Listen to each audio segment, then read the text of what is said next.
Ótimo. Podemos? Muito bem, podemos. Então, bom dia, pessoal, bom dia a todos.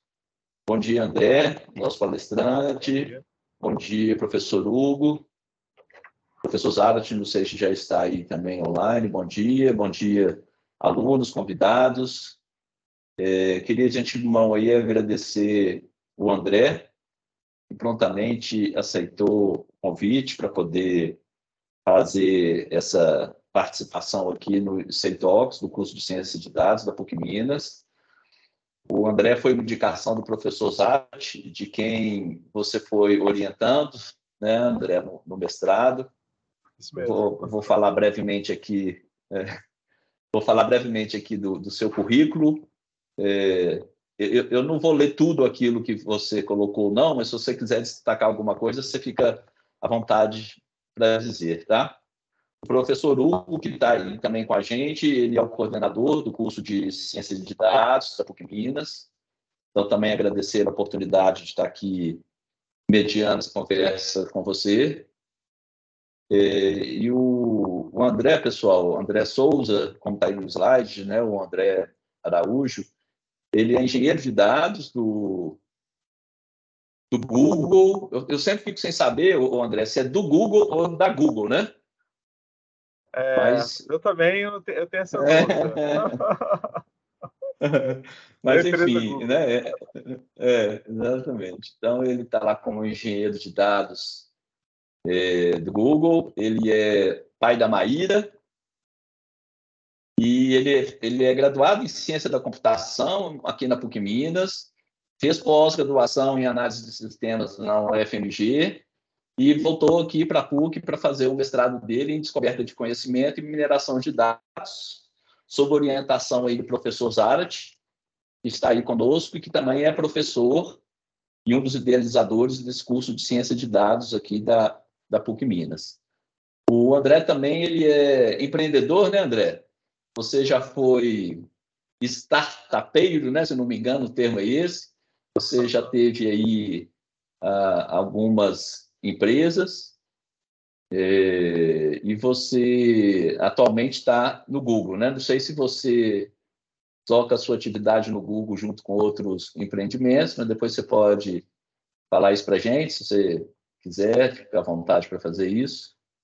E tem trabalhado aí nessa área de arquitetura, né, de migração de dados, planejamento de capacidade, solução de problemas de implantação, monitoramento. E você é engenheiro aí, como está aí no próprio seu slide, é engenheiro de nuvem, né? Aí no Google, né? Então, vai ser legal você também trocar um pouco aí da sua experiência com a gente, apontar aí para os alunos e para os interessados na área de dados ou de ciência de dados, né, quais são aí as habilidades, competências que hoje em dia o mercado, né, empresas como a Google têm exigido aí para poder levar as pessoas para os seus times, né, para as suas equipes aí de trabalho. Né? Eu vou passar a palavra para você conduzir a sua demonstração aí e fala sobre Lakehouse, que é um assunto interessante, tem sido muito falado sobre Data Lake, né? E Lakehouse também, estou percebendo que está começando a aparecer muita coisa nessa área.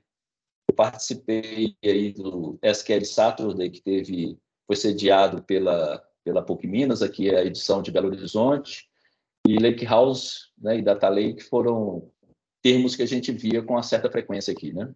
Então vai ser ótimo você passar essa sua percepção e experiência com essa tecnologia aqui para o curso.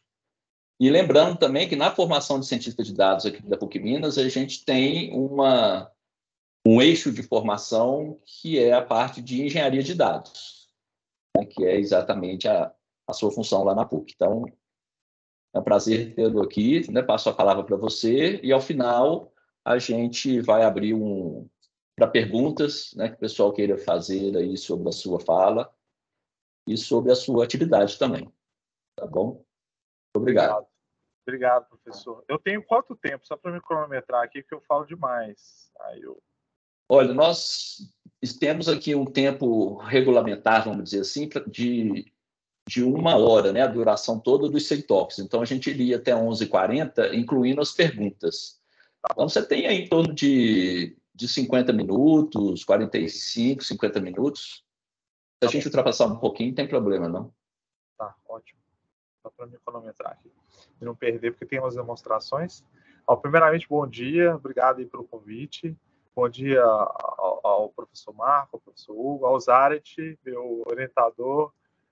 Tem um grande abraço, Zaret, para você. Saudades, aí ver se eu passo aí para te visitar. A gente conviveu aí 3 anos, quase 3 anos, né, desse mestrado. E graças a Deus eu consegui defender. E ainda não estou pensando no doutorado, mas quem sabe um dia. Bom, eu estou aqui, hoje atualmente estou aqui no Google, estou como engenheiro de dados, como o professor Marco disse. Meu time fica em São Paulo.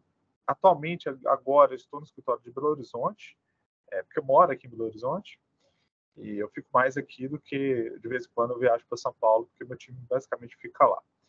Atualmente, aqui eu estou na área de cloud, né, uma área de computação de nuvem, é um braço aqui do Google, e a gente apoia os clientes, né, geralmente são grandes clientes, a usar de uma forma mais efetiva a cloud, seja migrar para a cloud ou criar novos produtos usando a computação em nuvem.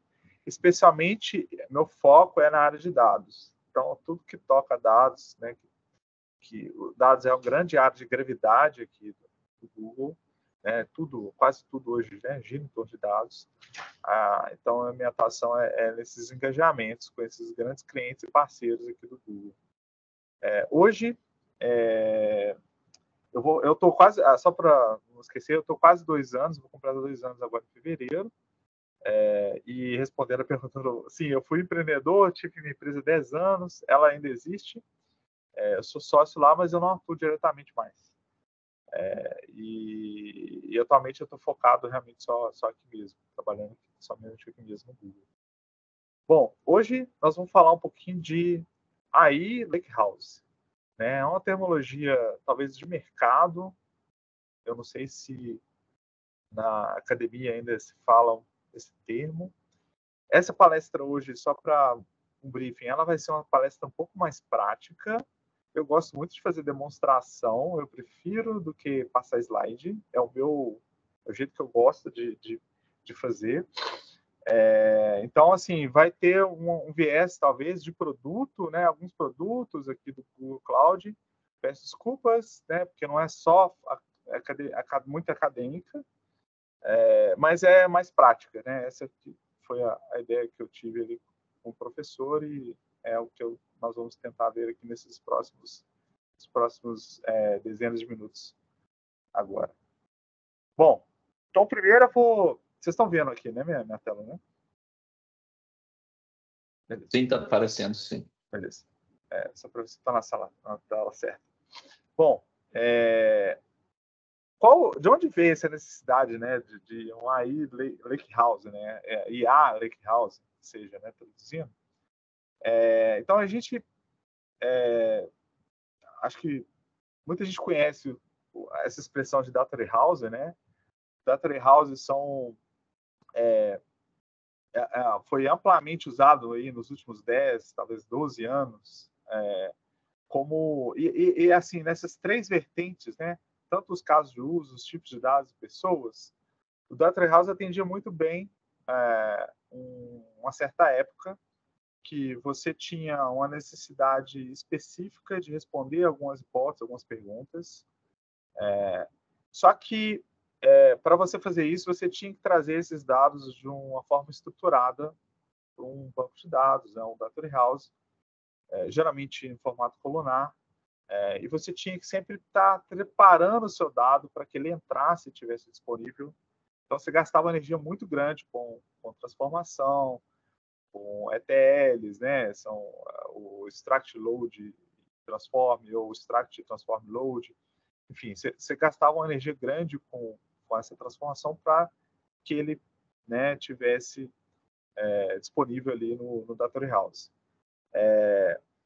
Bom, com o advento de que o custo de processamento e o custo de storage foi reduzindo ao longo dos anos, né? Houve um aumento, né, de capacidade de computação e também de storage, barateamento também de recursos. Passou-se uma ideia que agora vamos tentar armazenar esse dado, mesmo que a gente não consiga extrair tudo agora, vamos colocar ele em buckets, ou vamos colocar ele em storage, né, seja áudio, seja uma imagem, seja o que seja, e vamos postergar um pouco o processar, essa ingestão, essa disponibilidade, né? Então, o Data Lake ele veio um pouco dessa transição, né, de Data Warehouse para sistemas modernos, como se esse conceito, né, de lago de dados, que você tem ali um conjunto de dados, né, e você estrutura às vezes só o metadado de forma que ele fique disponível. Então, houve essa, vamos dizer assim, essa transição. E aí o Data Lake guarda hoje dados não estruturados, né, assim, o conceito, né, dados não estruturados e dados semi-estruturados. Então, às vezes você tem um áudio, você deixa esse áudio armazenado talvez em algum lugar e você ingere, né, somente aquele metadado que fala onde que aquele áudio está, qual o tamanho do áudio, que tipo de compressão esse áudio tem, e aí você consegue consultar talvez esse metadado, mas quando você precisar você vai e pega o áudio, né? Então o Data Lake ele ainda consegue fazer isso. O Data Warehouse ele já é um pouquinho mais, né? A ideia é um pouco diferente, né? Então houve essa evolução e também os casos de usos cobertos, né? Os tipos de dados. Então, por exemplo, quando a gente Data Warehouse tinha uma capacidade ali de terabytes, né? Já no Data Lake você tem uma capacidade maior de petabytes, né? Você consegue armazenar petabytes. E também houve uma troca de papéis ali, né? Uma troca de papéis não, talvez uma evolução dos papéis. Os analistas de dados usavam ali o Data Warehouse já com material, né? Já com tudo ali mais mastigado, né? Disponível. Enquanto o Data Lake, os engenheiros de dados às vezes precisam, né? Por exemplo, eu vou acessar esse metadado de áudio, depois eu vou recuperar esse áudio, transcrever esse áudio para fazer algum tipo de solução, né? Então, bom, e aí, né? Por que a gente precisa hoje, talvez, ou tem discutido, ou tem falado sobre um lake house, um AI lake house, um IA lake house, né? Bom, a gente passou a ter necessidade de deixar esses dados, né, de usar esses dados com o advento aqui né, do uso de inteligência artificial, ficou cada vez mais necessário você ter uma integração, né, dos seus dados, ou a disponibilidade dos seus dados, para que você pudesse usar modelos de modelos em geral, né, de forma mais eficiente, você puder processar massivas cargas de dados de uma forma mais eficiente. Então, houve uma necessidade, tem sido uma necessidade você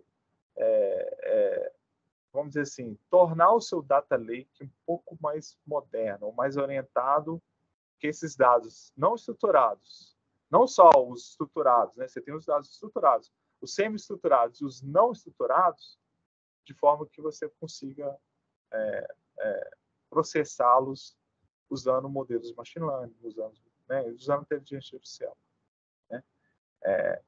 Então, ali tem exemplo aí no slide, né? Textos, áudios, imagens. Então, se você precisa usar, por exemplo, LLMs, que são os grandes, né, os large language models, então você precisa de estratégias ali, de mecanismos de processamento, de forma que esse IA, vamos dizer, esse IA Lakehouse, né, ele seja ele tem um formato mais, uma integração mais contínua, mais fluida, como se fosse uma evolução do Data Lake. Essa que é a ideia, né? Então, passando aqui, o IA Data Lake, né? Vamos dizer assim, o Lakehouse, né? IA Lakehouse. É um conceito que você consegue, depois vou mostrar aqui um pouco a ideia, você consegue ter os seus dados estruturados ou não estruturados, ou semi-estruturados, de uma forma que você tenha uma visão unificada, mesmo que ele esteja em lugares separados, mas você tem uma visão unificada de que, olha, aqui eu tenho através de uma governança de dados, através de uso de metadados, tudo isso aqui é dado para mim, tudo isso aqui eu posso usar integrado com inteligência artificial, né? Essa que é a ideia. Bom, aí eu vou mostrar aqui um pouquinho, né, que é uma parte eu não vou introduzir muita coisa, eu já fiz um negócio mais prático. Eu vou usar um recurso aqui que chama BigQuery Studio, que é basicamente o Data Warehouse que a gente tem aqui no Google, que alguns de vocês devem conhecer, para a gente mostrar alguns exemplos de como essa integração, né, como é que esse dado está lá e como que seria essa integração, tá bom? Como esse espaço colaborativo. O BigQuery Studio é basicamente uma ferramenta igual o Jupyter Notebook, só que integrado no Data Warehouse. Bom, para esse exemplo de hoje, eu separei eu tenho dois exemplos aqui, dois casos de uso para a gente conversar um pouco. Aí durante essa conversa que eu vou falar um pouco de arquitetura, vou falar um pouco de dados, enfim, a gente vai ter uma conversa aqui mais franca. Então, para a gente fazer alguns exemplos, a gente tem usado uma empresa fictícia que chama Rideshare Plus, que é como se fosse um Uber, né? Uma empresa de compartilhamento de viagens via aplicativo de carros. E assim como uma empresa né, que tem você tem milhares de motoristas, não sei, centenas, milhares de motoristas fazendo viagens a todo momento, de um lugar para um outro. E aí você tem os clientes, né, assim como, né, os aplicativos que existem, o 99, o Uber e tal. O cliente vai lá e dá um feedback, como é que foi a viagem. Enfim, imagina que você tem, né, esses milhões de viagens e você quisesse segmentar essas viagens para que você possa entender melhor os passageiros, né? De forma que você possa ter insights sobre essas viagens e tentar, enfim, pensar o que você pode melhorar, quais características que essas viagens têm, ou propor alguma promoção para um certo grupo de clientes, enfim. Então, às vezes é uma coisa muito comum, né? Você olhar para os seus clientes e querer segmentar esses clientes. Como é que se faria isso com os dados que você tem, usando essa estratégia do Lakehouse, né? Como é que seria? Né? Então, eu vou... Basicamente, aqui, o que eu vou fazer? De uma forma muito rápida. Eu já tenho os dados carregados aqui na tabela, vou mostrar. A gente vai carregar esses dados com data frame, como se fosse como se a gente faz no Jupyter, né? A gente vai treinar esses dados aqui, e aí é legal porque o treinamento é bem rápido, né? Essa que é a ideia, né? De que você não tem que esperar e, enfim, consiga fazer isso de uma forma rápida, paralelo, enfim. E depois a gente vai inferir sobre esses clusters, porque aqui eu vou estar usando um algoritmo que chama K-means. Não sei se todo mundo aqui conhece, mas o K-means é um método não supervisionado que você parametriza pequenos não, mas existem uma série de parametrizações, mas no caso aqui a gente vai parametrizar o número de cluster que você gostaria, o número de grupos, e ele usa os dados, né, para calcular ali quem está mais próximo dos centroides, e consegue dividir os dados em clusters, né, em grupos. E às vezes a grande dificuldade, ou às vezes a grande sacada disso é tentar entender se esses grupos semanticamente significam algo, se eles representam alguma coisa, né? E a gente vai ter aqui os insights usando o LLM, que é uma parte ali, para a gente entender se faz algum sentido esses clusters, né? Então, A gente pode ir lá. Deixa eu compartilhar uma outra tela aqui. Me avisa se vocês estão vendo minha tela. Sim, já aparece. Beleza. Ótimo. Então, assim, eu tenho aqui, ó. Bom, aqui, ó. O que a gente tem? A gente tem uma grande tabela aqui de trips, de viagem, cara. Ela tem mais ou menos aqui 3 gigas, 33 milhões de registros, bastante dado. Mais ou menos ela tem aqui um ID da viagem, quem que é o motorista, o ID do customer, a hora que o passageiro pegou, a hora que ele saiu, enfim, e outras características aqui, como o ID da localização, né, o número da localização. Vamos dizer que a gente tem, como se a gente tivesse dividido isso em áreas, como é que foi a forma de pagamento, enfim, uma série de dados aqui. Então, nós temos 33 milhões de linhas aqui de dados de viagem. Tá? Assim como a gente tem o driver, quem é o motorista, aqui está tudo em inglês, gente, aí a gente vai conversando um pouquinho. Essa empresa é uma empresa fictícia, então todos esses dados são sintéticos, né?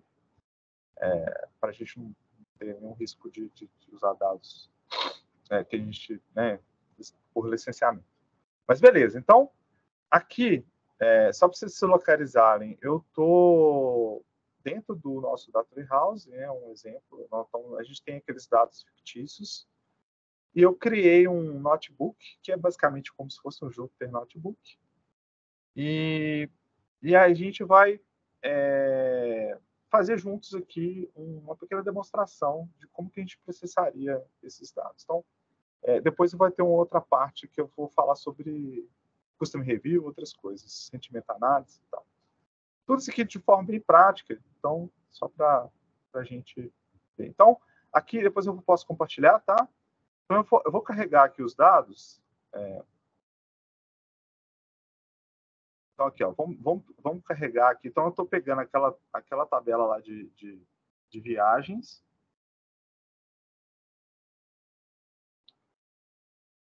Vai levar alguns segundinhos aqui para carregar. Veja bem, né? O legal de você ter um data warehouse e ter esse conceito lakehouse é que assim, você consegue criar esses pipelines para você treinar os seus dados de uma maneira muito, muito rápida. Então aqui, ó, vamos ver. Eu carreguei a nossa tabelinha lá. Deixa eu ver aqui os tipos. Vamos ver como é que tá esses dados aqui.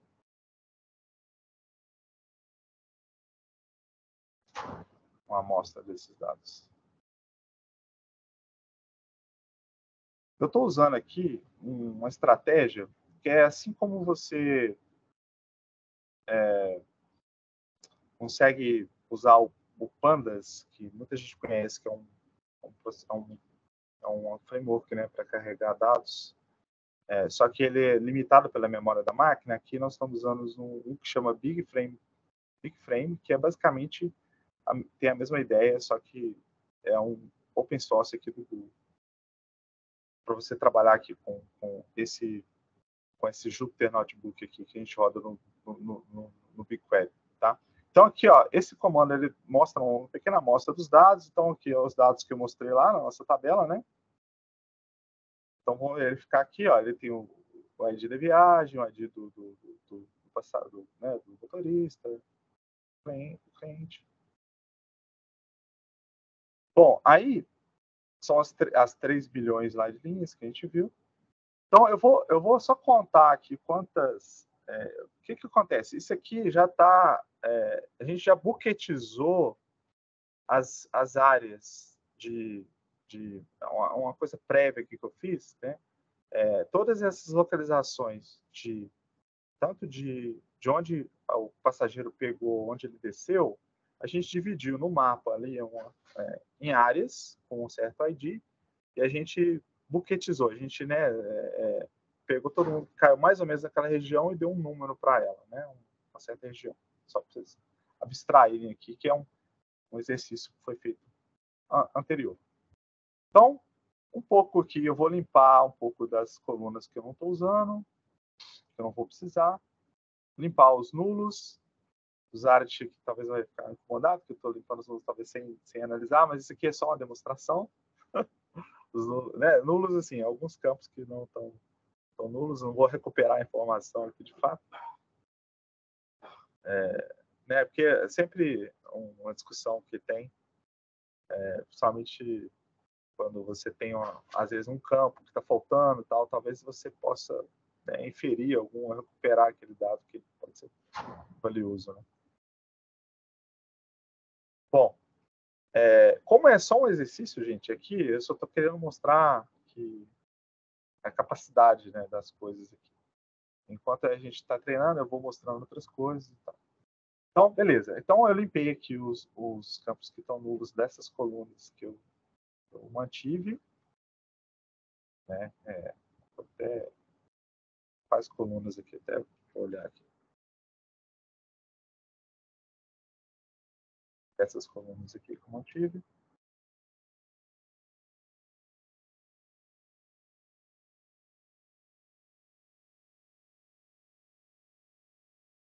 Bom, aí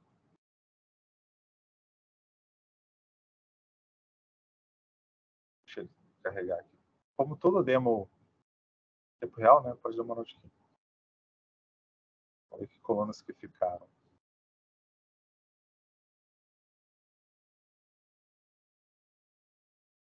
Bom, enquanto tá mostrando aqui, eu vou falar já da etapa 3. Então, primeira coisa, eu fiz uma carga dos dados ali e limpei, deixei só as colunas que eu vou usar para o modelo, que a gente vai treinar. Eu não vou fazer muitas parametrizações.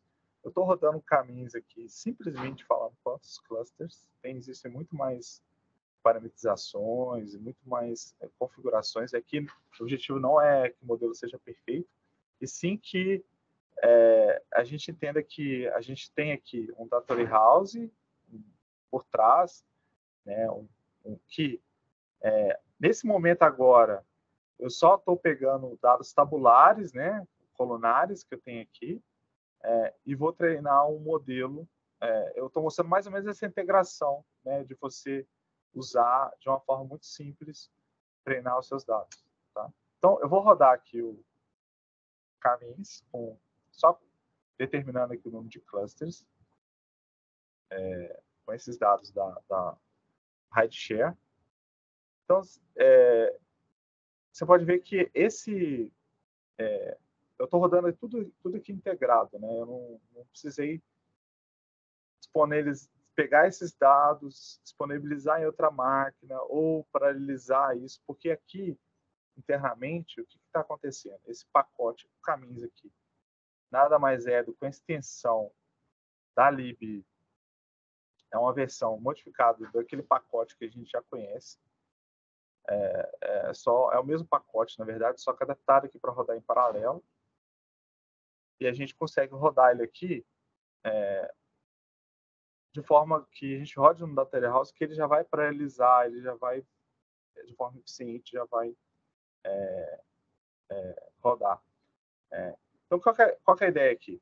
Eu vou rodar um caminhos, pedir para ele rodar com criar quatro clusters. Então, ele vai pegar esses dados, né, de tempo de localização, e aí, ainda assim, precisaria talvez fazer um tratamento, tá? Mas, como eu disse, é só uma demonstração. Então, não estou fazendo um modelo refinado. Então, a gente pegou o tempo de localização, o tempo de onde o cara desceu, a localização buquetizada, né, da área que ele desceu, o ID da área e o ID do lugar que ele desceu, que ele pegou, que ele desceu, quantidade de passageiros, a distância que ele andou e o total que ele pagou. Né? Então, o que acontece? Esse treinamento aqui, já até treinou já. Então, assim, a gente treinou em acho que foi 3 milhões ou 33 milhões de dados. Então, treinou bem rápido. Então, aqui, pegando os parâmetros, a gente pegou 4 clusters. O que a gente vai fazer agora? Eu vou pegar os dados que eu tenho, né? A gente foi lá e rodou aqui um caminho com poucos parâmetros, mas falando quantos clusters a gente gostaria. A gente vai pegar agora e pegar esses dados e falar assim, olha, para cada viagem a gente vai falar qual grupo, né, qual cluster essa viagem está. Então aqui alguns parâmetros, né, como eu disse, não estou muito preocupado aqui com a eficiência do modelo, mas só para a gente... Então eu vou atualizar agora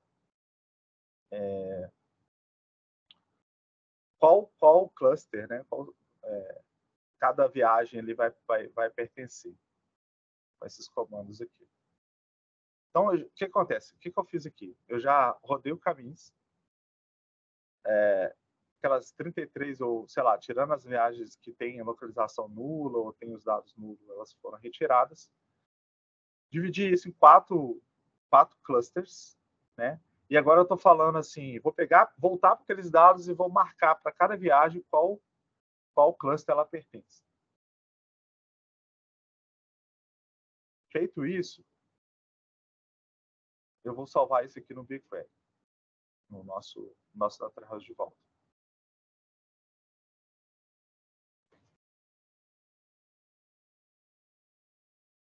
Então aqui, ó, a gente vai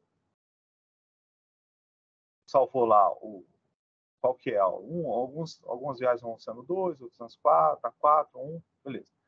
Só que aqui, como é um método não supervisionado, né, qual que às vezes é a dificuldade aqui, né? Eu tenho que explicar ou tentar entender, enfim, ou às vezes o refinamento aqui do modelo é você realmente debruçar sobre isso, entender se existe uma lógica do que você está fazendo e tal. Como eu disse, aqui não é o objetivo, mas enfim. O que eu posso usar? E aí, assim, só uma demonstração de coisas, né? Então, eu peguei aqui, já tenho lá os clusters, ele gerou 4 clusters, e eu não faço a mínima ideia do que aconteceu, assim, né? Por que a viagem 2, o que significa, né, a viagem 2, o que significa a viagem 4? Então, às vezes, é complexo você explicar essa... Porque, o que são esses clusters, né? O que esses agrupamentos são? Será que dividiu em viagem, sei lá, de final de semana, viagens de, não sei, né? Pessoas que vão para o trabalho, não sei. Então, o que eu fiz aqui, né? Eu peguei um LLM. Todo mundo aqui conhece LLMs. Preciso dar alguma overview de LLM? Ou basicamente todo mundo já teve algum contato, né? Então, o que eu fiz aqui? Eu vou usar um LLM, vou pegar um modelo fundacional aqui que a gente tem. Como eu disse, a ideia aqui é a gente mostrar tudo isso integrado, né? Vou rodar em cima das viagens, vou passar para essa LLM, né? Para esse modelo fundacional que a gente tem aqui. No caso aqui, no Google, a gente está usando um que a gente chama Palm 2, uma API que chama Palm 2, que eu vou passar para ele. Eu vou falar assim, ó, vou passar um conjunto de viagens de um certo cluster e tentar perguntar para ele assim, olha, você consegue achar aqui alguma coisa que possa nos explicar o que esse cluster significa? Né? Fazer uma inferência sobre o que esse cluster significa? Coisa que às vezes você... E claro, né, gente, aqui não significa que vai estar certo, né? Ele vai talvez achar que, de acordo com a temperatura que você configurar, ele vai ser mais criativo, menos criativo, você vai ter que conferir isso. Mas é só para, como eu disse, só para demonstrar que você pode fazer vários exercícios de uma forma muito rápida com o seu Lake House aqui. Tá? Então, vou rodar aqui. Ó. Então, o que eu passei para ele aqui? Ó? Gera uma explicação e um nome que... Ops, eu mudei aqui. Que represente né, que explique esse cluster usando um subconjunto de viagens. E eu queria que você gerasse esse resultado no formato estruturado, JSON, para que eu possa usar já para me atualizar depois. Então, esse aqui é o prompt, vai ficar mais ou menos assim. Depois, se vocês tiverem dúvida, por uma questão de tempo, eu explico, né, para as pessoas aqui sobre LLM um pouco. Mas a ideia aqui é mais a gente demonstrar. Aí eu posso falar um pouquinho depois. Então, a gente está rodando aqui.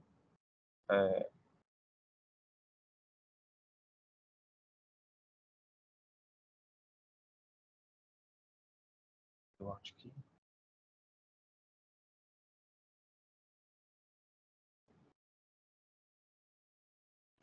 André, quando você está rodando isso, se você quiser já explicar, que eu acho que fica contextualizado, né? Vamos sim. Então, a gente está tendo um pouco desse contato, talvez mais agora para as pessoas, com o advento do ChatGPT, que ficou bem famoso, né? Então, o que é um LLM? Né? É um modelo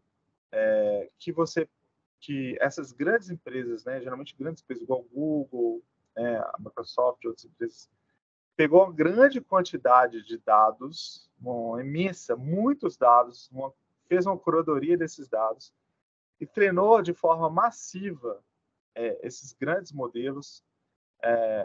E por trás disso, né, o que tem de tecnologia ali que recentemente, né, de uns anos para cá, foi alterado? A gente, há uns tempos atrás, se a gente quisesse fazer uma tradução de um texto, de uma linguagem, por exemplo, de português para inglês, ou inglês para português, geralmente era usada uma rede recorrente, que é uma rede que ela pega algum resíduo, uma rede neural recorrente, que ela nada mais ela tem um sistema de pesos, né? Estou explicando aqui de uma forma bem, vamos dizer assim, bem livre, mas você tem um sistema de pesos e você treina essa rede neural de forma que ela vai ajustando esses pesos para que você consiga cumprir sua tarefa no final, que pode ser uma tarefa de classificação, pode ser uma tarefa de aproximação, né, de um número, de um cálculo de um número, ou como tradução, como a rede recorrente neural era usada. Então, ela tem um sistema de feedback que antes dela, que geralmente para tradução, por exemplo, você usava, e com o advento de uma nova criação de um que a gente chama de transformer, foi criada uma capacidade a mais, que foi a origem desses grandes modelos fundacionais, que são o que a gente chama de LLM hoje.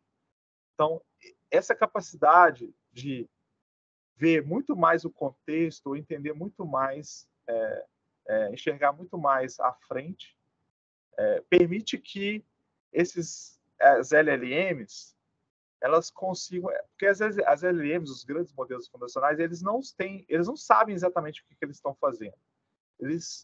Quando você faz uma pergunta para eles e dá o contexto para eles, mais ou menos ele é um modelo probabilístico, baseado no modelo probabilístico, e ele está ali fazendo um rearranjo de palavras, um rearranjo de estruturas de texto que parece fazer sentido, né? É o que a gente, às vezes, se a gente dá muito pouco contexto para esses grandes modelos fundacionais, eles meio que alucinam, né? Que a gente chama.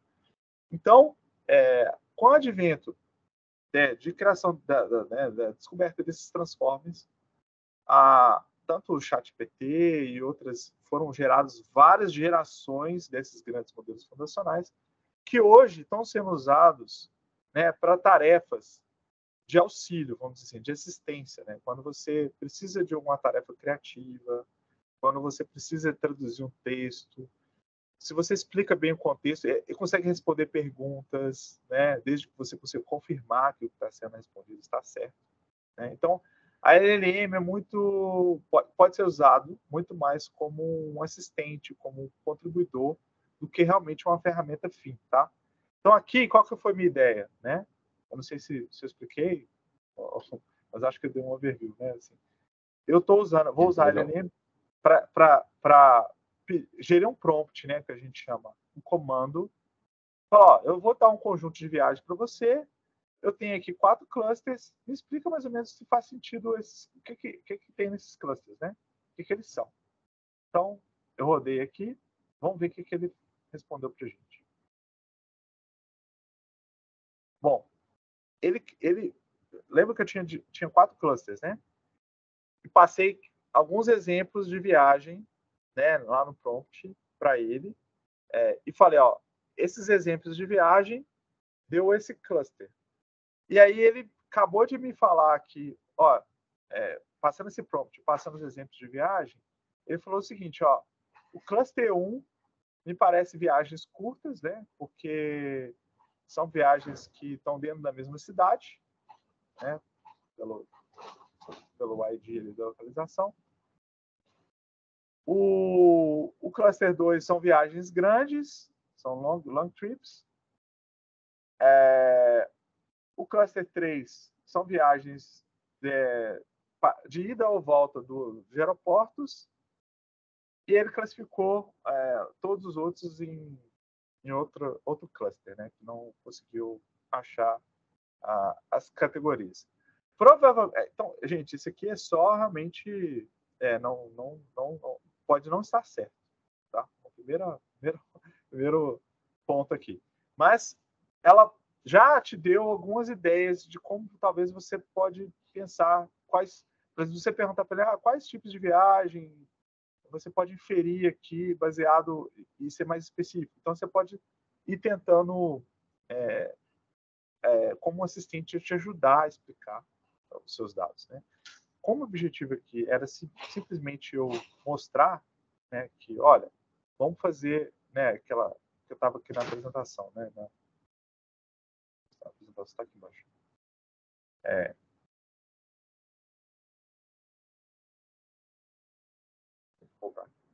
Era a gente carregar os dados, treiná-los e entender os clusters. Então, era mais mostrando que, olha, eu tenho meus dados lá no nosso Lakehouse e eu posso interagir com eles. E esse aí, Lakehouse, é essa capacidade de integração muito rápida, de você pegar, treinar seus dados, usar LLM, usar outros modelos, né? Não necessariamente você precisa usar LLM, você pode usar outras coisas, tá bom?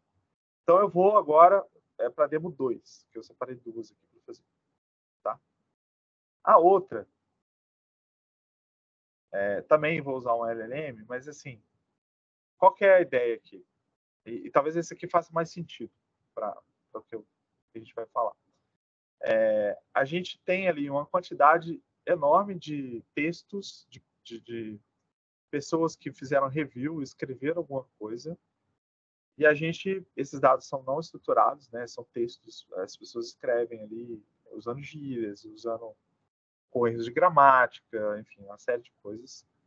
E a gente quer ter uma visão qualitativa e quantitativa desses dados. Talvez seja uma coisa que no Data Treehouse é super complexo fazer isso, no Data Treehouse só.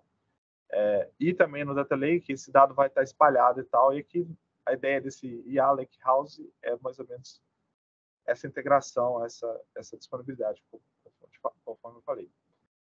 Então, o que a gente vai fazer? A gente vai pegar milhares de avaliações de cliente e tentar extrair esse conhecimento dessas avaliações. Descobrir se os clientes gostam ou não gostam, categorizar isso, tá bom? E construir um perfil de um cliente, de um motorista. Então, por exemplo, aqui tem um exemplo. Eu botei em inglês, deixei em inglês isso aqui, não traduzi, porque as avaliações lá estão em inglês. Então, por exemplo, vamos dizer que um cliente fala assim, o carro não estava muito limpo, mas é ok. Não importei muito que estava bagunçado, mas a viagem, o ride, foi calma e eu não perdi o rádio, né? Enfim, e o cara foi extremamente amigo e ajudou, enfim, foi bem enfim, chegou no destino no tempo. Então, o cliente vai lá e escreve uma recomendação, escreve uma review, né, na verdade, ou um feedback na plataforma, só que às vezes é muito difícil você extrair, às vezes, informações sobre isso, né? Então, aqui, né, mostrando um pouquinho, extraindo já, né, os atributos do cliente. Ele falou que ele não queria conversar muito, que o carro, ele gosta de carro limpo, porque ele falou que não estava limpo. Então, você pode inferir algumas coisas, né? O carro estava sujo, ele não gosta de música, porque não tinha nenhuma música tocando, e o motorista era educado, por exemplo. Então, o que a gente pode fazer? A gente pode combinar ali, pegar os dados e usar isso para fazer as nossas revisões, né? Bom, aí eu estava querendo falar um pouquinho fazer um exemplo, e agora vou falar um pouquinho de arquitetura. Então, qual que é a ideia aqui do Lakehouse de uma forma prática, para a gente não ser muito teórico só?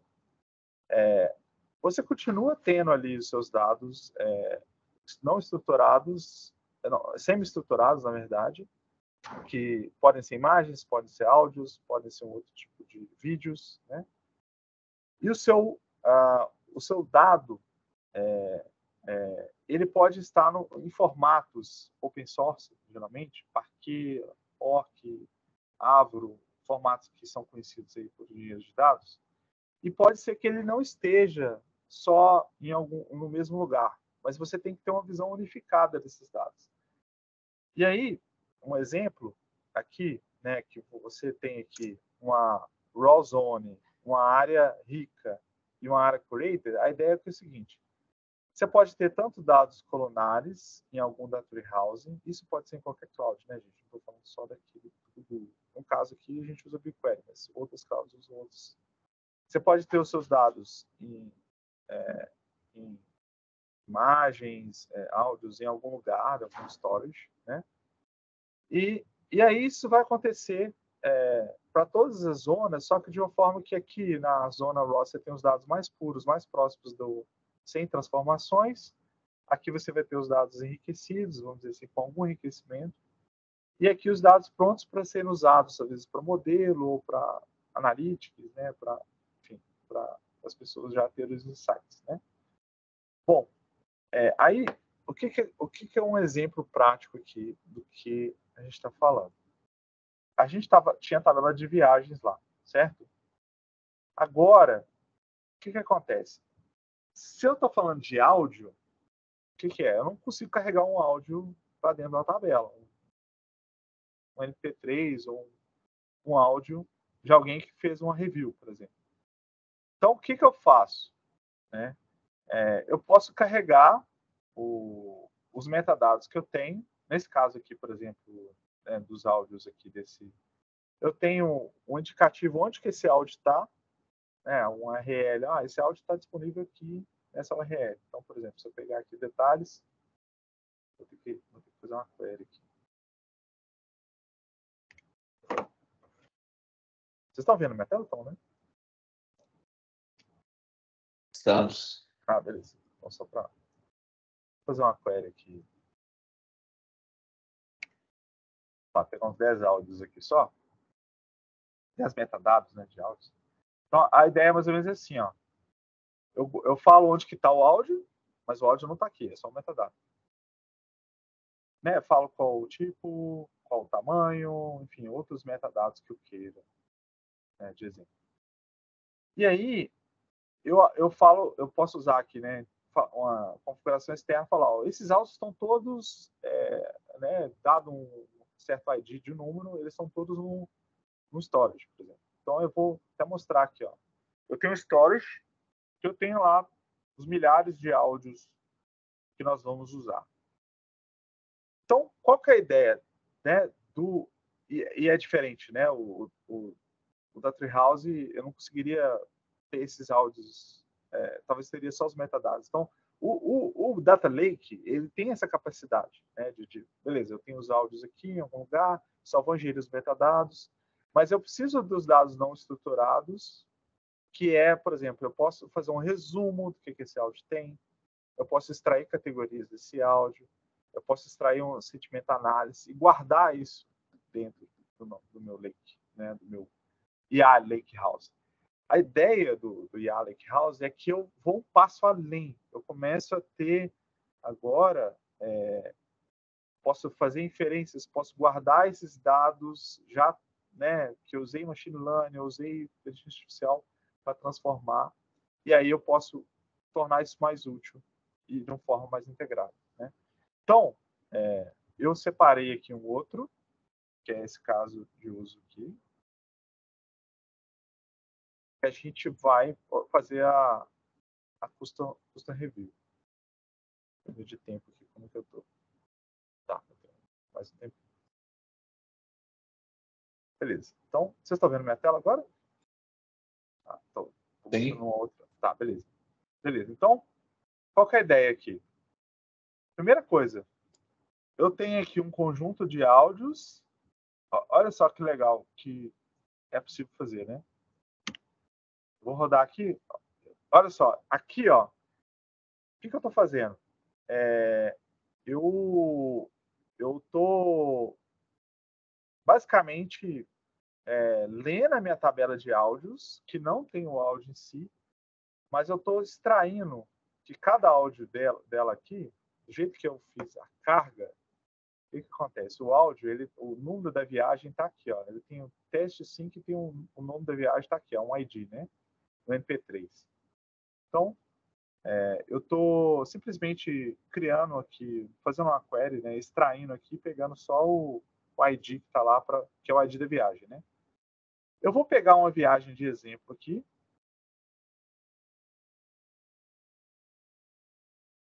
Eu vou selecionar ela. Eu não sei se aqui compartilha áudio esse é possível compartilha, mas quando você compartilhou a tela, tem lá um botão lá, um checkbox, você diz que você quer compartilhar também o áudio. Deixa eu tentar aqui, então, porque aqui tem um áudio que eu queria mostrar.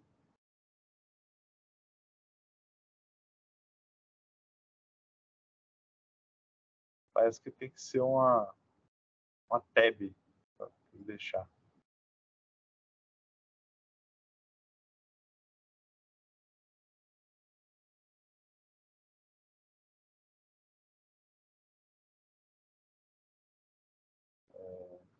Não está deixando.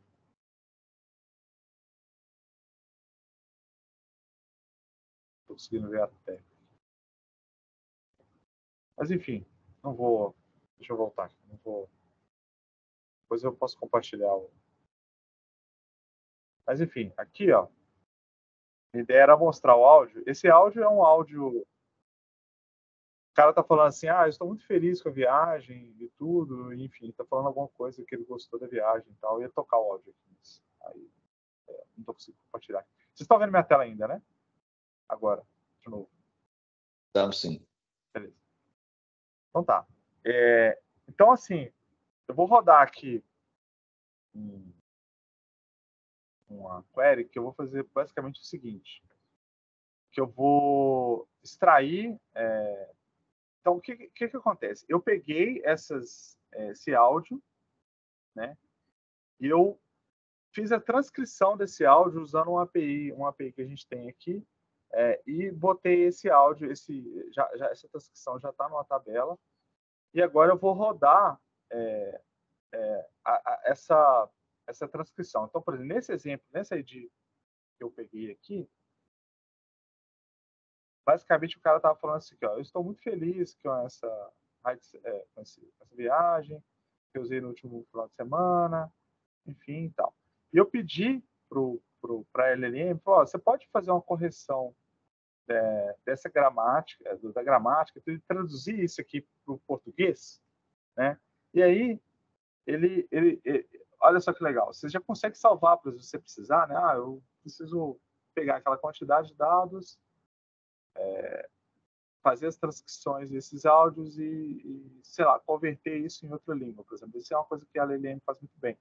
Então, aqui, ó, fiquei muito feliz com o serviço da cadeira de passageiro, no final de semana, o motorista chegou na hora, então traduziu e corrigiu a gramática primeiro, né, em inglês, as pontuações, e já traduziu isso aqui, para que eu possa fazer agora, né, que eu vou fazer uma revisão de sentimento sobre isso.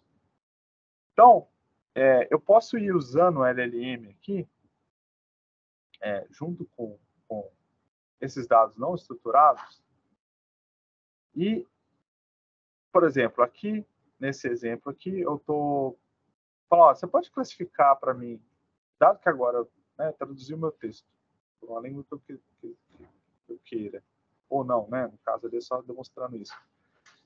Você pode revisar quais avaliações dessas não foram boas ou tiveram, né, você pode, aliás, primeiro eu vou classificar em positivo, neutro e negativo, e depois, por exemplo, eu poderia pegar só as negativas e tentar analisar o que aconteceu, ver se a pontuação né, que foi dada corresponde, né? Então aqui, ó, eu vou pegar aqui no caso que eu estou selecionando uma viagem particular e vamos fazer e rodar aqui para qual LLM essa viagem, deixa eu ver, o ID é o mesmo, aqui, ó, essa viagem, e falar que se foi positivo ou não, aqui, ó. Então, rapidamente eu já consigo rodar e o prompt que eu passei foi essa aqui e a review que o cara escreveu foi essa, ó. My head share, a minha viagem foi boa, ele foi profissional e atencioso, enfim, falando, então quer dizer, não foi uma viagem ruim. Posso tentar pegar uma outra aqui, vou pegar um ID, eu não sei se vai funcionar, porque pode ser um ID que não exista, né? Mas vou tentar.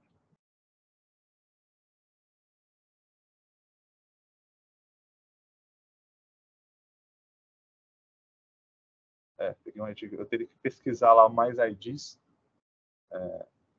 talvez a gente não tenha um tempo aqui. O André, você pode ir direcionando aí para o final, né? Tá bom, então vou até voltar aqui. Então, de forma... posso classificar o sentimento e eu vou fazer só isso aqui, aí eu paro. Outra coisa legal, assim, que você pode fazer é extrair as características, as categorias de review dos seus clientes. Então, se você tivesse que categorizar aqui de forma, por exemplo, de acordo com palavras que eles falarem, se eles falarem, por exemplo, espaço no porta-mala, velocidade da condução, horas trabalhadas, né, se o cara está cansado ou não, locais enfim, distância média, limpeza do veículo, você pode pegar alguns assuntos e falar assim, olha, pega para mim as reviews dos clientes, vou pegar de uma específica, e vamos classificar, extrair essas categorias, né? E aí, por exemplo, ele pode pegar e entender, por exemplo, ele lê a revisão, fala assim, olha, eu passo um prompt, né, sobre isso, lê a revisão e ele fala, olha, esse cara falou pelo menos espaço de porta-mala grande, por exemplo. Se eu gerasse uma outra aqui, eu farei de outra. E aí uma coisa que eu queria mostrar também do cliente, né? É a mesma coisa, você pode fazer uma extração também qualitativa do cliente.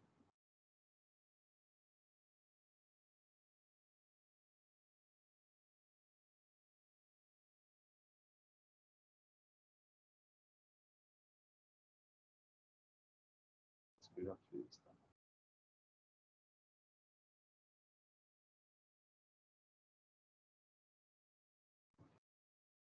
O que eu queria mostrar aqui, talvez vai, por causa de tempo, tá demorando agora, é que as LLMs, elas têm uma série de configurações que você pode mais ou menos controlar a temperatura, então isso pode dar mais criatividade ou não, né? E aí o modelo pode às vezes alucinar um pouco mais, mas tem uma série de parâmetros que você pode usar. A ideia aqui que eu queria, né, falar para deixar um tempo para a pergunta é que o Lakehouse, né, essa ideia do Lakehouse, que você pode ter as suas imagens, áudios, enfim, em vários lugares. Você não precisa nem estar no Google, pode estar em outras clouds, enfim.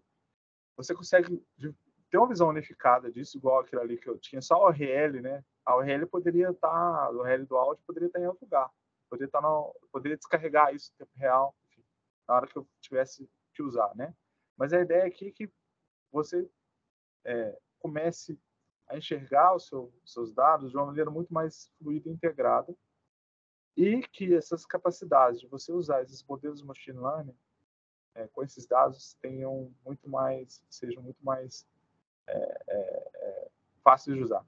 O Lakehouse, que é um outro conceito, aqui eu estou falando IA Lakehouse, né? Lakehouse, que é talvez esse conceito de que você vai ter esses dados em espalhados, né? Mas você tem essa visão unificada, que é a grande sacada. Bom, deixa eu voltar para a apresentação aqui, só para me concluir. Então, não, esse aqui realmente também não tinha muito mais coisa. Aqui, mais ou menos, é o que eu tinha falado, né? Que você pode ter os seus dados, os áudios, os parquês, que seriam os dados binários aqui. E aí, dentro de cada dessas camadas, você vai ter essa capacidade de inteligência artificial nessas camadas. Então, você pode sumarizar, ter análise de sentimento, classificar, enriquecer, extrair categorias e deixar isso lá disponível já, entendeu? Para que você use em outras camadas, entendeu? Essa que é a grande ideia do IA Lakehouse. Bom, eu acho que é isso, para mim não estourar muito aqui. Gastei 55 minutos. Vou deixar um tempinho para as perguntas, então. Professor, obrigado. Vou deixar esse QR Code para vocês puderem me dar feedback também.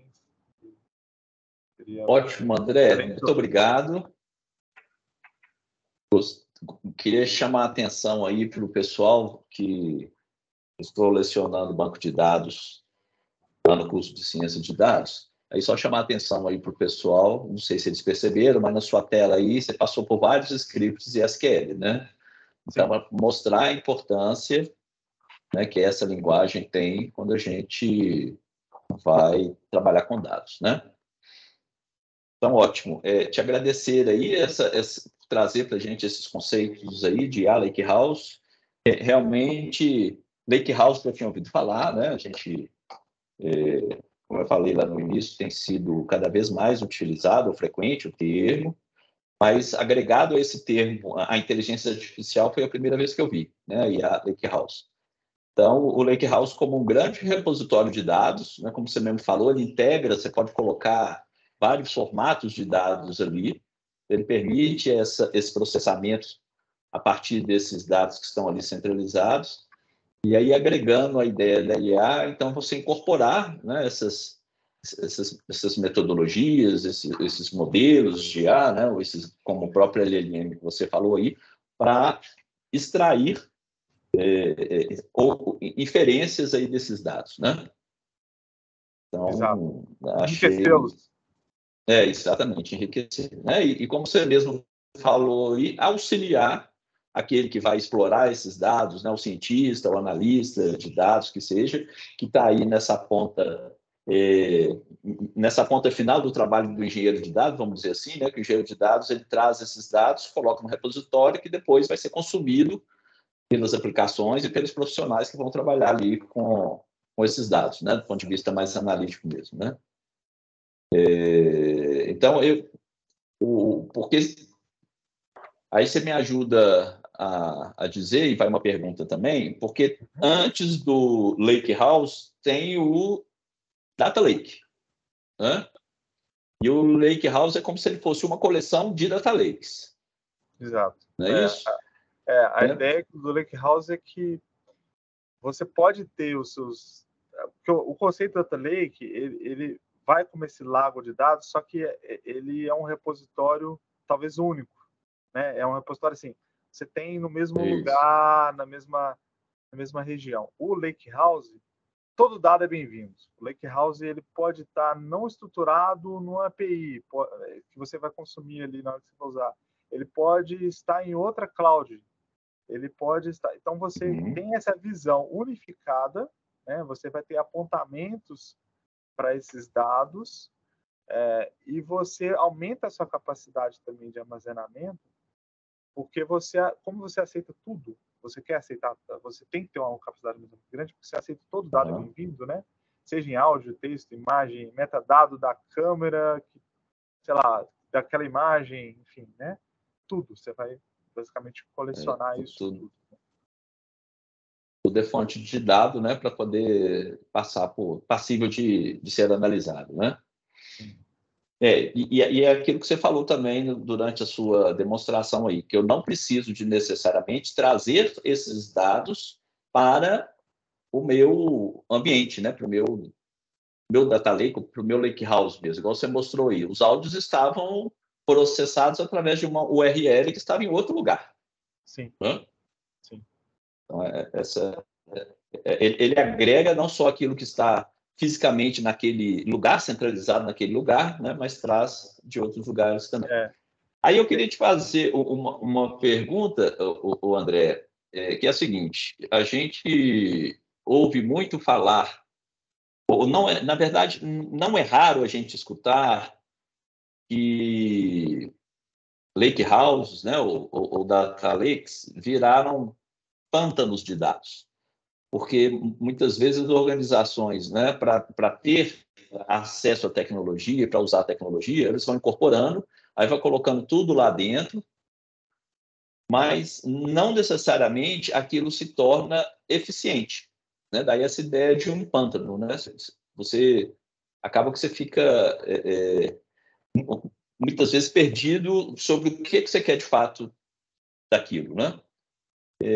Na sua experiência, né, trabalhando aí com essa tecnologia, você tem percebido usos eficientes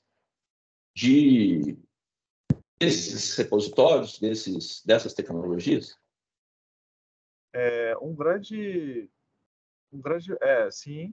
Eu vejo que as empresas estão cada vez mais preocupadas com a governança dos dados, né, que é uma das estratégias para que você não deixe que o seu data lake, o seu lake house, né, ou o IA lake house, se transforme numa grande bagunça, né? Porque se você simplesmente traz o dado e você não seja todo dado bem-vindo, mas se você não tem uma forma de você taguear, de colocar metadados e disponibilizar esse dado, vamos dizer assim, a transparência do que está ali, onde está, quando foi inserido, né? E quem é responsável para manter esse dado, que é essa ideia da governança, né?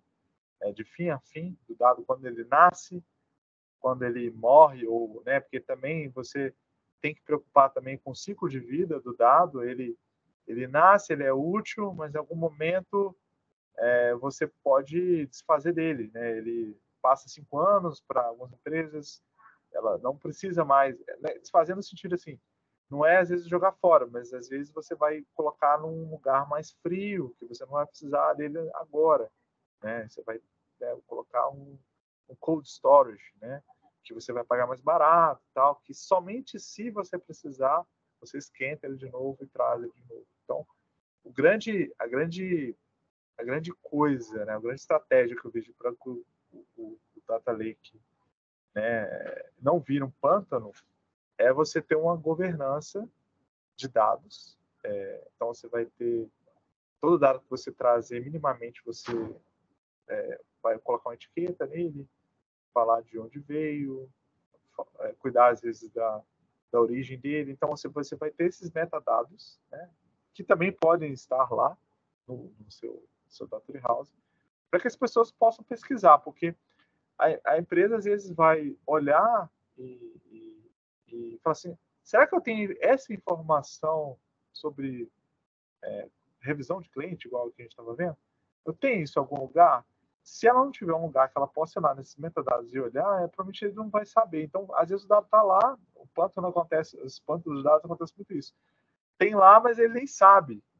E ele nem sabe assim, isso está atualizado ou não está, qual a última vez que se atualizou, quem que é responsável. Então, a governança de dados, eu acho que é a grande estratégia que eu vejo que as empresas têm feito. E aí a governança de dados inclui de melhorar os processos, criar um catálogo de dados, criar uma estratégia de atualizar esse catálogo, criar uma estratégia de discovery, né, para as pessoas possam descobrir o que existe, onde está, como usar, qual frequência, enfim, né, mais informações sobre esses dados. É o metadado mesmo. Tá? Ótimo. Obrigado por trazer essa sua visão aí. Pessoal, perguntas? Quem quiser pode escrever no chat, pode abrir o áudio também para perguntar. Nosso tempo já avançou bastante, mas quem quiser fazer pergunta ainda, acho que... E pode ser qualquer pergunta, gente. Também sobre o Google, se vocês quiserem. área. O André. Tudo bom? O André, tudo bom? Oi, Zara. Tá usada, Tudo tia. bem? Aí. Aqui é o Sara. É bom te ver aí, é? Boa É também, sempre prazeroso conversar contigo aí, escutar um pouco das suas novidades. Eu teria uma pergunta para te fazer com respeito à construção de LLM. Consideremos que nós temos um domínio específico e vocês têm feito algum levantamento sobre a quantidade de documentos que deveriam ser considerados curso de treinamento das LLM de forma a diminuir diminuir a má representatividade do aprendizado. Vocês fizeram algum tipo de análise de quanto você recomendaria de documentos a serem considerados no treinamento de uma LLM? Tem alguma ideia sobre isso? Não, eu não tenho, Zara. Eu não sei em números de quantidade. Aí, não sei se a sua pergunta é com relação àqueles modelos gerais ou modelos específicos, né? Perdão, mais específico mesmo. Ah, sim, tá. Bom, aí falando aqui um pouco do Google, né? O Google tem a gente tem os modelos fundacionais, que são chamados de fundacionais, que são esses modelos que pegam uma grande quantidade de dados, eu não faço ideia, mas são bilhões, trilhões, gasta-se muito recurso para treinar esses dados. Agora, os modelos específicos, a gente tem alguns aqui na área médica, o MedPalm, que foi treinado só no contexto, usando uma quantidade de dados específicos curados de medicina, né? E está sendo usado nos Estados Unidos em preview para algumas empresas. Só que eu não faço ideia da quantidade de documentos, ou nem ordem de grandeza, de quanto esses modelos precisam. O que eu posso te falar é que o modelo open source da Llama, que é o do Facebook, ele permite, né, o Google também até tem a disponibilidade dele, tem como você fazer deploy dele aqui e usar. Você conseguiria usar essa estratégia, né, do open source e treinar com uma quantidade muito mais reduzida do contexto que você precisa. Ainda assim, seria razoavelmente caro, né, porque não é uma... Mesmo que você pegasse um subconjunto do subconjunto do subconjunto de uma área, você ainda precisaria garantir que esse dado não está repetido, fazer uma curadoria dele, existe todo um trabalho, né, de como tem que preparar esse dado para ele treinar, mas eu não faço ideia de quantidade para que ele passe a ser operacional, né, assim, quantidade ou ordem de grandeza, né? Se existe uma mínima ou máxima para esses, eu não tenho, realmente eu não tenho ideia, tá? Eu posso depois perguntar aqui para ver se algum colega sabe. Porque, de fato, aqui na posição que eu estou, basicamente, a gente é consumidores desses modelos, né? E o que a gente faz para que esses modelos, mesmo os usos fundacionais, né? A gente injeta uma quantidade de contexto neles. Então, por exemplo, eu pego um modelo fundacional grande, igual o Palm 2 aqui, que é um LLM que é baseado num modelo que a gente chama de Bison aqui, um modelo interno. Então, se eu preciso, por exemplo, fazer uma inferência que esse modelo responda a uma pergunta sobre medicina, por exemplo, né, o que talvez medicina talvez não é um bom exemplo, mas vamos dizer sobre um carro, né? Eu tenho uma dúvida sobre se eu posso, sei lá, uma dúvida no manual do carro, uma dúvida específica. Se eu pego o meu modelo fundacional, aí eu estou falando de uma empresa, né? Pego o modelo fundacional e aí eu consigo injetar nesse modelo ali no prompt, olha, dado que o cliente, vamos dizer que o cliente faz uma pergunta, onde que fica, como é que eu faço para verificar a luz de freio se está queimada ou não? Né? Pergunta simples.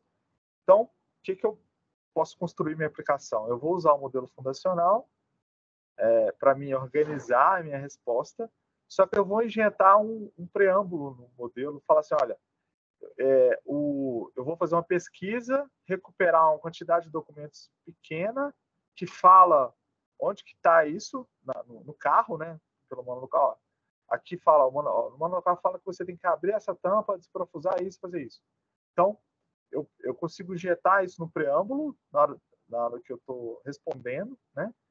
E passar esse contexto, e aí o modelo fundacional vai pegar e gerar uma resposta fluida lendo esse preâmbulo, porque ele sabe a resposta. Então ele vai falar, você pode encontrar como, né, trocar a lâmpada do seu carro, indo, se profusando tal botão, indo na parte traseira tal, porque ele consegue ler isso sobre isso.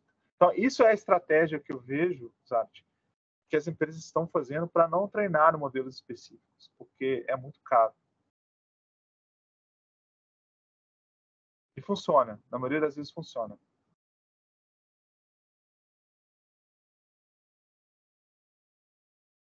Ótimo, Zara fez um tinido aí, né, Zara? É legal, depois a gente pode voltar a conversar mais sobre isso aí, né, Zara? Com certeza. Muito bem. Ô André, deixa eu fazer uma última pergunta para você, aí já encerrando, de fato. Esse código, esses dois códigos que você mostrou para a gente aí, ele é possível compartilhá-los para depois a gente tentar reproduzir? Precisa de alguma configuração que está aí no seu ambiente que a gente não consegue reproduzir aqui? É possível eu compartilhar. Reproduzir, eu vou dar uma olhada se eu consigo mandar se eu posso, né, mandar esses dados para vocês, assim, os dados, assim, ou esteja no dataset público, alguma coisa assim, eu vou dar uma olhada aqui, aí eu te respondo. Tá. Mas para você reproduzir, basicamente, o que pode ser feito, né? É só criar uma conta no Google Cloud. Eu acho que ainda tem para quem nunca criou a conta é nova, você pode usar $300 no ano, daria para rodar esses experimentos sem muito problema com esse valor inicial, né? Aí só os dados é que eu não sei se eu posso compartilhar, apesar de eles serem fictícios, eu não sei qual licença eles estão, mas aí eu te respondo depois, eu vou verificar e te falo, assim. O que poderia fazer é, assim, se vocês criarem também os dados sintéticos, seguindo um esquema, né, também aí você conseguiria reproduzir, né, também, sem problema. Isso. Entendeu? Tá ótimo. Mas ótimo, André. Muito obrigado, então, né, novamente, pela sua disponibilidade. Você inaugurou, se eu não estou enganado, você inaugurou um Stay Talks hands-on, né? um mão na massa. Foi a primeira vez, a gente conversou, falou, não, legal, vamos lá ver o que o André tem para mostrar para a gente. Achei que foi muito bom, né? Acho que valeu a experiência, eu acho que outros desse formato também seriam muito agregadores, né, na formação dos nossos alunos, tá? Legal, Então, legal. muito obrigado, né, parabéns aí pelo trabalho, pela apresentação, e agradecer de novo aí a presença de todo mundo, né? Lembrando que essa palestra depois ela vai subir lá para o site do Stay Talks, para quem quiser revê-la, ou para quem não pôde participar aqui ao vivo, poderá acompanhar aí o que aconteceu. Né? Então, ótimo. Obrigado, viu? Obrigado a todos, agradeço o convite. Obrigado, Zaret, um grande abraço para você, saudades aí. Abraço, Marco, todo mundo que participou, espero que tenham gostado. E qualquer feedback que vocês tiverem, por favor, me enviem, né? É uma oportunidade de melhoria para mim. Sim, vamos seguindo aí com essa nossa parceria. Um abraço. Um grande abraço.